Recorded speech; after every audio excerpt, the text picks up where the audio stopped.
ujya ubona abasangira mu birori, mu busabane cyangwa ariho hose bakabanza gukomanya ibirahure bavuga amagambo ndetse bagaragaza akanyamuneza.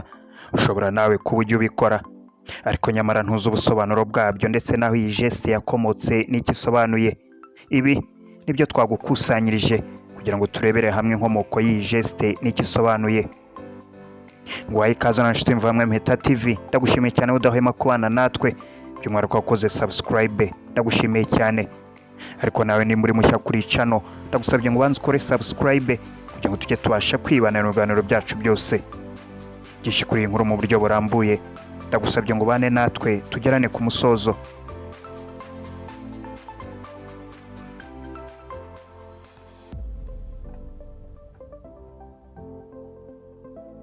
Ndagushimiye cyane kandi ngwaye ikaze nanone. Gukomanya ibirahure mbere yo gusangira bisobanura iki? Gukomanya ibirahure, amacupa, ibikombe cyangwa inkongoro mbere yo gusangira icyo kunywa ni ibintu bihuriweho na benshi mu mico itandukanye, kandi ugasanga igisobanuro rusange nta kindi usibye kuba ari ikimenyetso cyo kwishimirana hagati y'abagiye gusangira. Nyamara gukomanganya ibyo kunyweramo bakavuga ngo cheers à la santé, ku buzima bwacu, cyangwa ngo tunywemo, bifite inkomoko ya kera cyane mu mateka n'imigenzo, by'umwihariko mu bihugu byo ku mugabane w'Uburayi, Aziya na Amerika. Imbuga za murandasi zagiye zandika kuri uyu mugenzo, inyinshi zivuga ko gukomanya ibyo kunywesha mbere yo gushyira ku munwa bikomoka ku migenzo yo hambere ibihugu bikiyobowe n'ingoma za cyami, igihe henshi ku isi hahoraga intambara z'urudaca, bamwe bashaka kwagura ubutaka no kwigwizaho abacakara.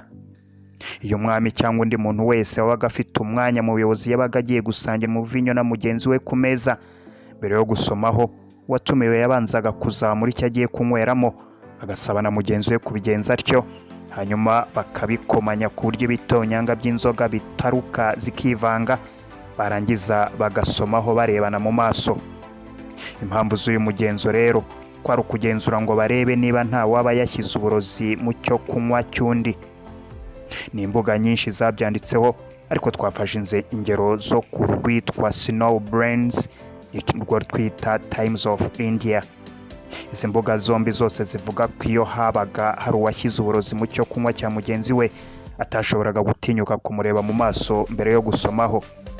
Hari n'abakoreshaga uburyo bwo gusomanya ku bikombe cyangwa ibirahure barebana mu maso, hagira ubyanga undi akamenya ko bashyizemo uburozi.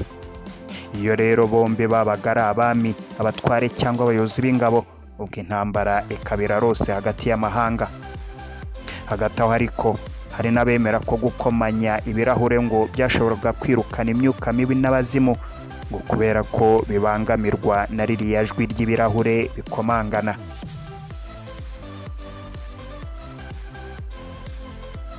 Ndagushimiye cyane utahwemye kubana natwe. Byinshi kuri iyi nkuru yo gukomanya ibirahure mbere yo gusangira, ubusobanuro bwabyo nawe ushobora kuba ubuzi, cyangwa se hakaba hari byinshi wungutse mutajya kumenya.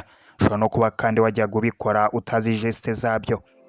Gusa icyo twakwifuriza ni ukubikorana umutima ukunze, kandi koko cheers kaba cheers ko mugiye gusangira hatarimo akangononwa cyangwa ngo ube hari ikindi umuteze.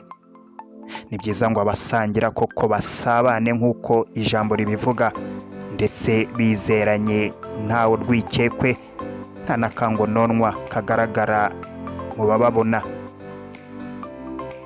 Nimba wari mushya kuri channel, ndagusabye ngo bane natwe ubitwereka muri comment, kandi nugenda udakoze subscribe kugira ngo tujye tubasha kwibanira ibiganiro byacu byose. Imana ibarinde, nawe ubutaha.